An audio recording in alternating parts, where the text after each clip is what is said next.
इसको आप भगवान की अद्भुत लीला भी कह सकते हैं कि स्वयं साक्षात श्री ब्रह्मा जी महाराज श्रीमद् वाल्मीकि ऋषि बने और साक्षात श्री वेद नारायण भगवान श्रीमद् वाल्मीकि रामायण के रूप में प्रकट हुए और स्वयं श्री वाल्मीकि मुनि कलयुग में पूज्य चरण गोस्वामी श्री तुलसीदास जी महाराज जी के रूप में प्रकट हुए हैं और वही श्रीमद् वाल्मीकि रामायण कलयुग में श्री रामचरितमानस के रूप से प्रकट है।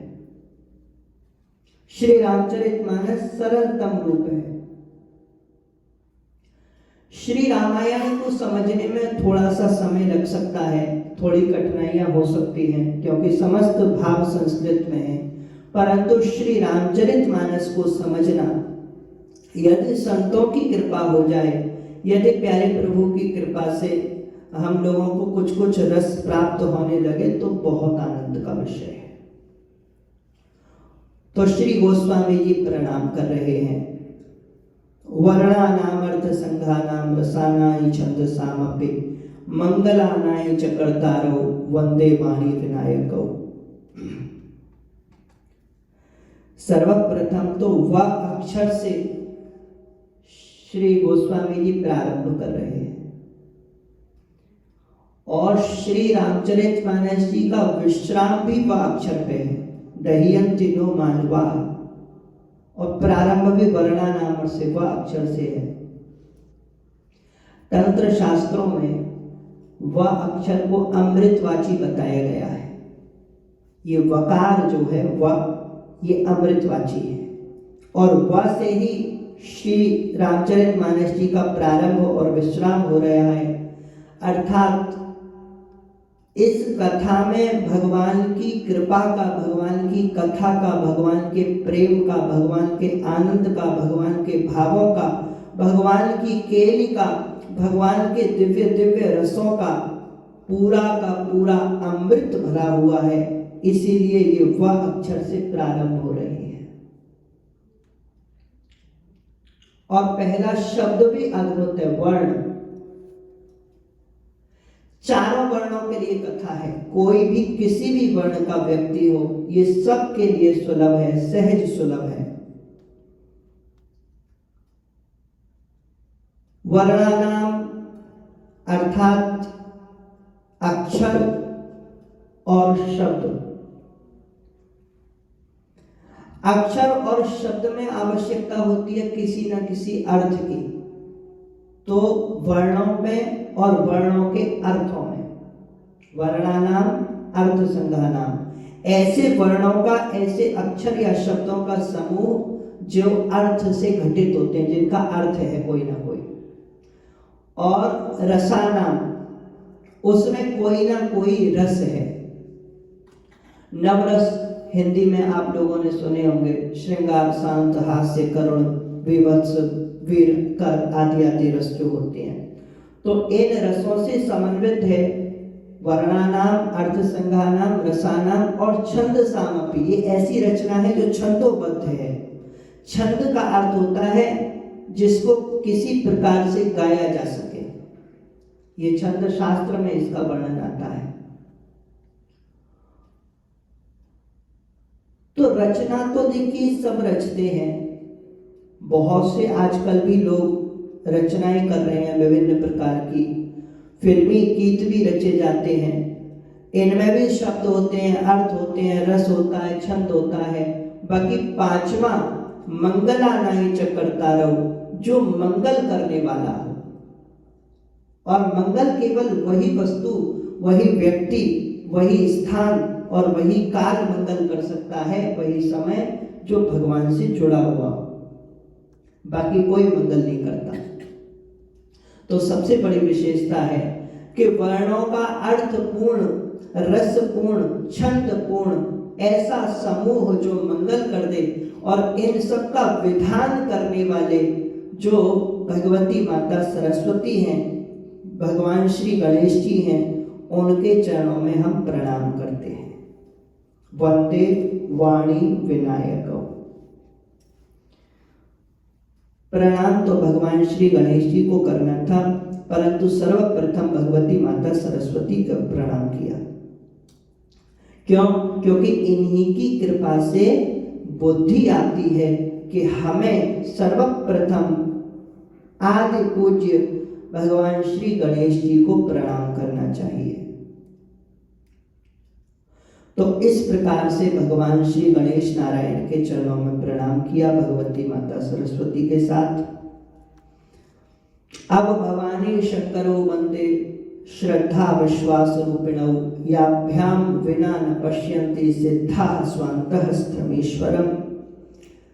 श्रद्धा रूपी भगवती माता पार्वती को, विश्वास रूपी देवादिदेव महादेव को, इनको श्रद्धा विश्वास के रूप में प्रणाम किया है। ये जगत के माता पिता हैं, इनको प्रणाम किया क्योंकि इनकी कृपा के बिना याभ्याम विना न पश्यन्ति सिद्धा स्वान्तः स्थमेश्वरम। अंतःकरण में स्थित आत्म रूप से जो परमात्मा विराजमान है, उनका अनुभव, उनका साक्षात्कार, उनका दर्शन बिना इनकी कृपा के संभव नहीं। इसीलिए श्रद्धा विश्वास रूपी प्रभु को प्रणाम है। प्यारो, श्रद्धा जो शब्द है ये भगवान से जुड़ने पर ही सार्थक होता है।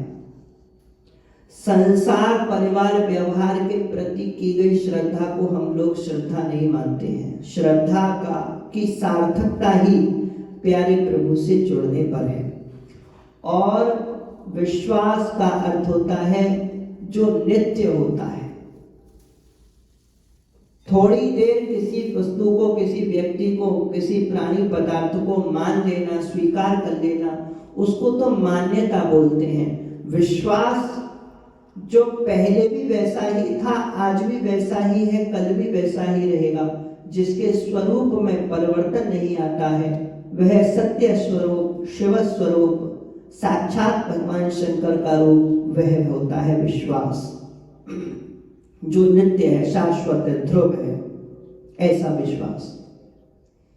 तो इन्हीं की कृपा है जो अंतस्थ परमात्मा का दर्शन संभव है, क्योंकि आत्म स्वरूप का बोध हुए बिना इस संसार सागर से पार जाना संभव नहीं है।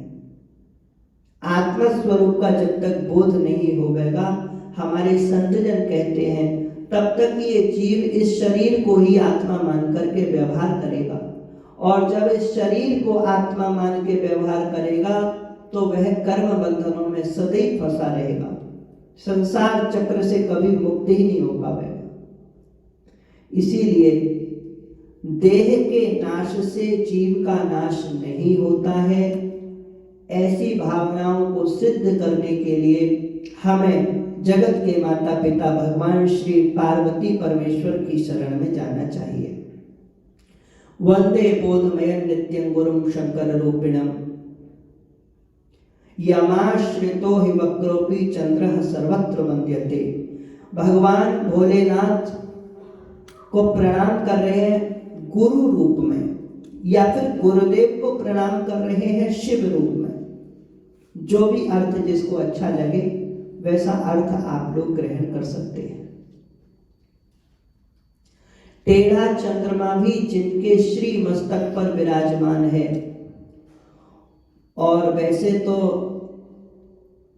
आप लोग जानते हैं कोई व्यक्ति टेढ़ा होए तो उसको कोई मन से प्रणाम नहीं करता है।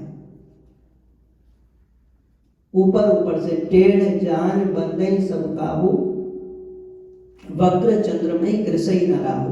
श्री गोस्वामी जी कहते हैं कि टेढ़े को हर कोई प्रणाम करता है, टेढ़े चंद्रमा को तो राहु भी नहीं ग्रसता है। राहु भी ग्रहण कब लगाता है? जब चंद्रमा पूर्ण होता है।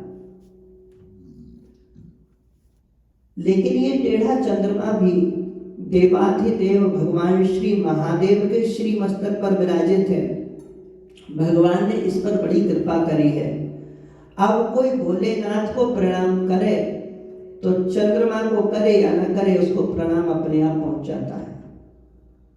भगवान का आश्रय जिसको भी प्राप्त हो जाए वह सब प्राणी मात्र के लिए प्रणम्य स्वयमेव हो जाता है। किसी सर्प को आप अकेले में प्रणाम करो या न करो, पर जब भगवान शिव को प्रणाम करेंगे तो उनके गले में विराजमान सर्प को अपने आप प्रणाम हो जाता है। तो जो प्यारे प्रभु से जुड़ जाए वह प्रणम्य है, उसको वह प्रणाम करने योग्य ही है, चाहे वो जैसा हो। इसीलिए कहते हैं कि यदि आलंबन लेना है, सहारा लेना है, आधार बनाना है, अपना मूल जानना है, तो भगवान की शरण में आना चाहिए। भगवान को अपना आधार बनाइए। अपने प्रत्येक कर्म में, प्रत्येक क्रिया में केवल और केवल भगवान को केंद्र में रख के किसी भी कार्य को कीजिए। आपके सब कार्य चकाचक होंगे और आनंद देने वाले होंगे। भगवान श्री कवीश्वर और कपीश्वर की वंदना की है पूज्य चरण गोस्वामी श्री तुलसीदास जी महाराज जी ने, और पक्षी के रूप में इनकी वंदना की है। बोले पक्षी की वंदना क्यों? बोले क्योंकि कहते हैं ना, आप किसके पक्ष में हैं? तो जो संत होते हैं, प्रेमी होते हैं, वे सदा अपने प्यारे प्रभु के ही पक्ष में रहते हैं, दूसरे किसी के पक्ष में नहीं रहते, चाहे कैसी भी परिस्थिति आ जाए। इसलिए पक्षी रूप में भी भगवत स्वरूप श्री वाल्मीकि जी को स्वयं साक्षात श्री हनुमान जी महाराज को प्रणाम किया है। और यन माया वशवर्ते विश्वमखिलम ब्रह्मादि देवासुरा, भगवान के श्री चरणों में प्रणाम कर रहे हैं। कहते हैं पूज्य चरण गोस्वामी श्री तुलसीदास जी महाराज जी कि जिस माया के वश में ये संसार हो जाता है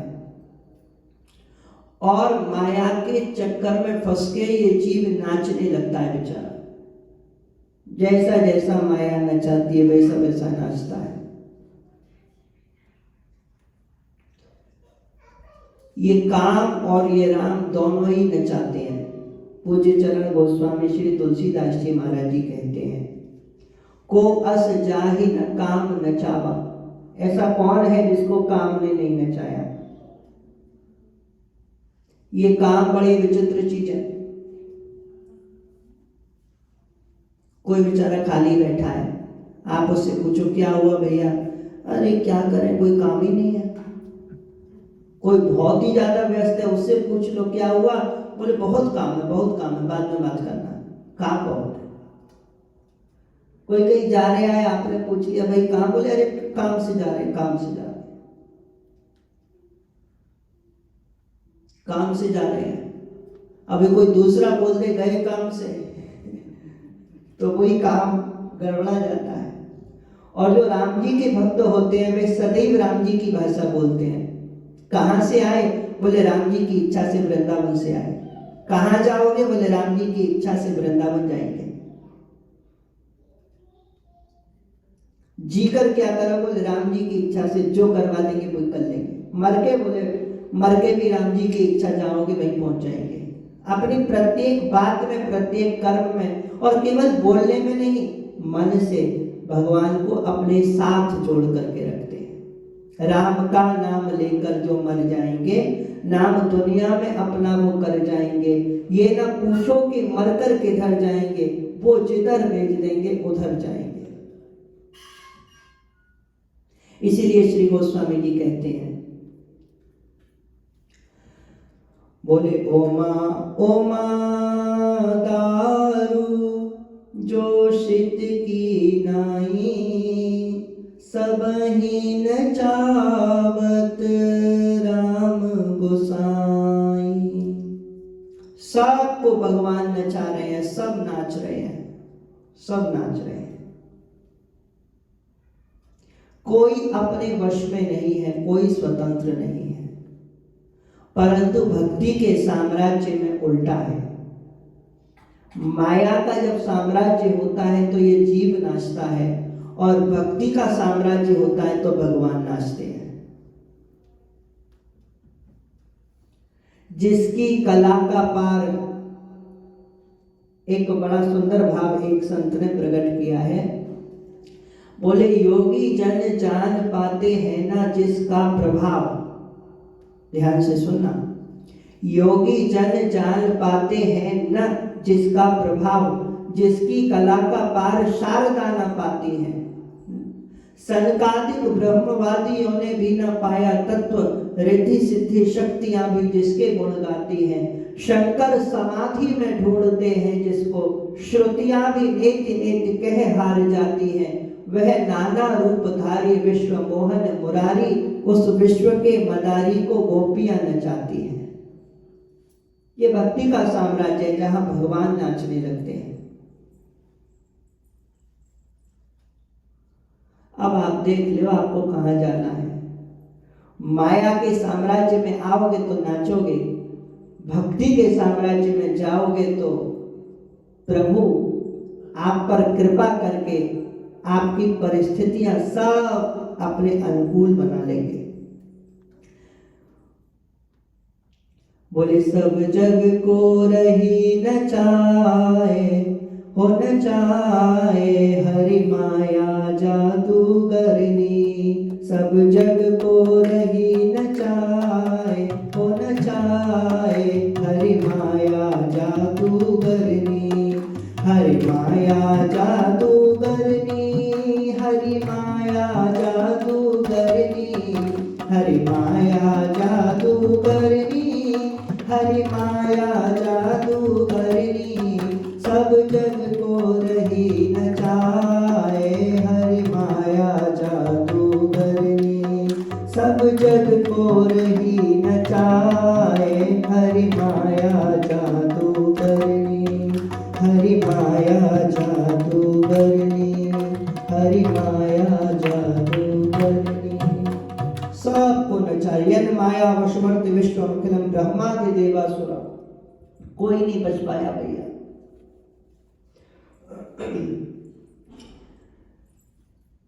लेकिन वंदे हम तमसेश कारण परम रामाख्यमेशम हरिम।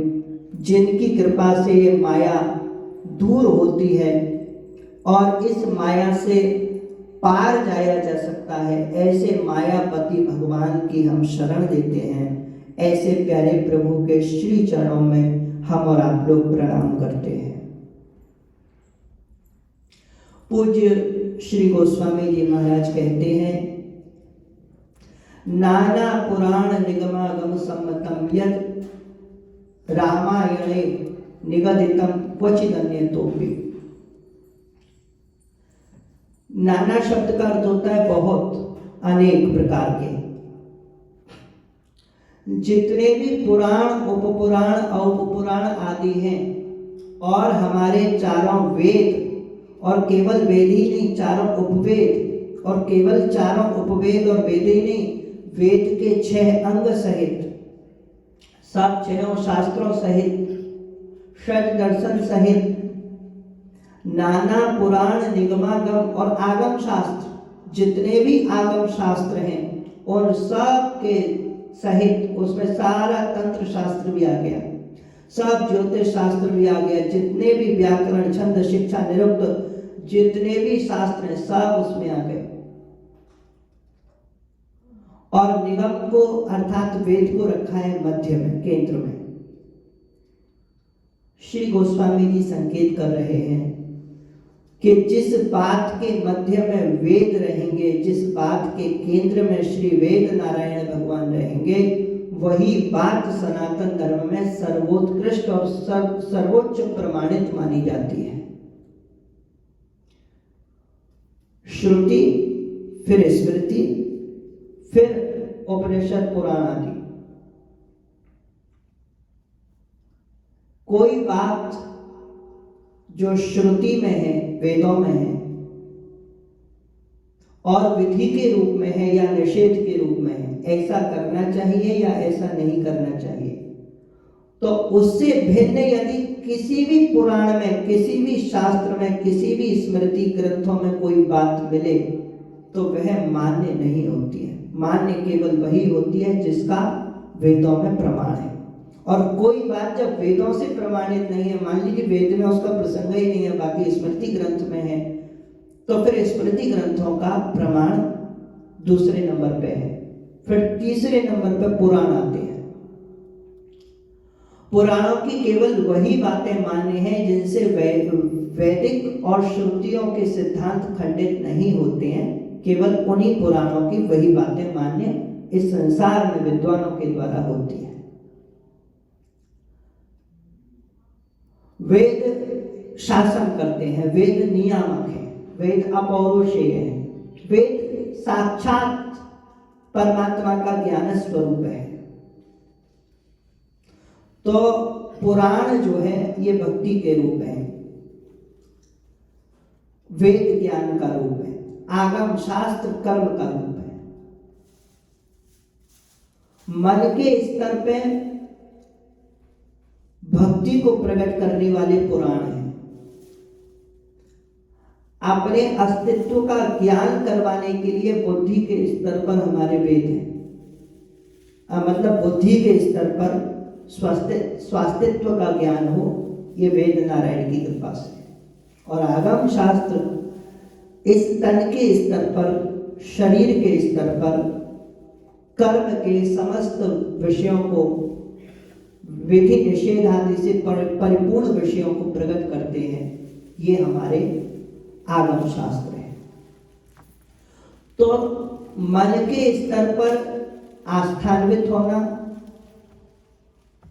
और बुद्धि के स्तर पर अपने अस्तित्व को जान लेना और तन के स्तर पर कर्म के माध्यम से, कर्मकांड के माध्यम से भगवान के बने रहना, ये तीनों ही संतों ने हम लोगों को संकेत में बताए हैं। जग की सेवा खोज अपनी प्रीत प्रभु से कीजिए, जिंदगी का राज है यह जानकर जी लीजिए।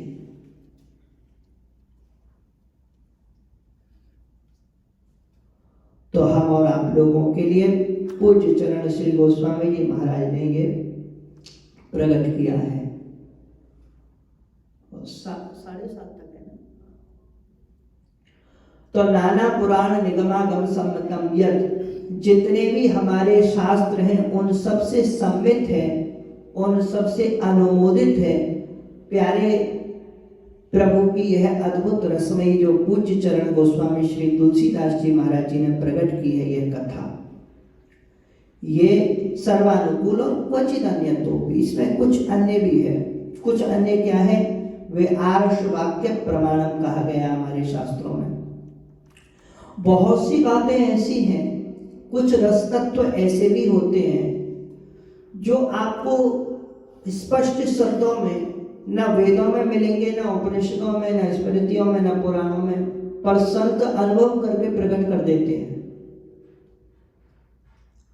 तो यदि उन अनुभवों में, यदि उन संतों की उन बातों में या आचरणों में, यदि वेद आदि शास्त्रों से, हमारे वेद आदि सच्छास्त्रों से उनका कोई निषेध प्राप्त नहीं होता है, मतलब शास्त्रों में उसके विषय में ऐसा नहीं लिखा कि ये नहीं होना चाहिए, ऐसा नहीं होना चाहिए, ऐसा निषेध यदि प्राप्त नहीं होता है, तो जितने भी संतों के वाक्य हैं, अनुभव है, वो भी प्रमाणित है, वो भी प्रमाण माने जाते हैं। और आज भी हमारे सभ्य समाज में कहा जाता है महाभारत का यह वाक्य कि महाजनो ये निगतः सपंथा,